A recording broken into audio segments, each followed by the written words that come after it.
At ito na nga yung pabahay ng kambing. Nakalahati na namin. Ng kuya ko pala, hindi pala ako ang gumawa. Ginawa po yan ni kuya ko. Bale yung kawayan ay hindi na namin binili kasi may kawayan na kaming tanim doon sa likod. Ganito po kaluwang ang space ng papag niya o yung sahig. At ito naman, use yero na yan. Katulad ng sinabi ko, dating kulungan yan ng native na baboy kaya yung mga yero na ginamit namin noon, yan na rin ang gagamitin namin sa bahay ng kambing.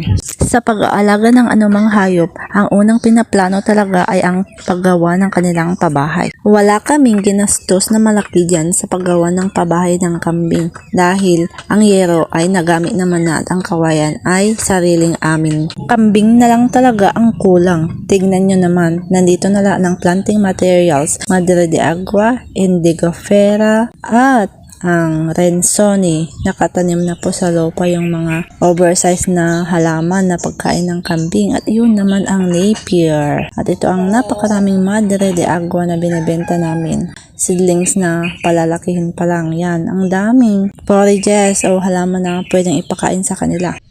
Kahit yung ganito pwedeng ipakain yung mga gulay-gulay na hindi naman nakakasama sa kanilang tiyan ay pwede.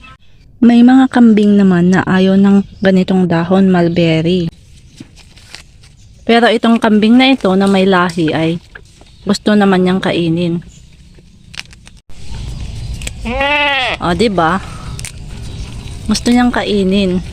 Nagtataka po ba kayo kung bakit may mga kambing dito? Hindi namin po ito kambing, pinapaalaga lang sa uncle ko ang mga kambing na ito. Tingnan nyo ang takaw-takaw nila ng Madre de Agua. Salamat po sa panonood. See you on my next vlog, mga ka-jam stories. Bye-bye!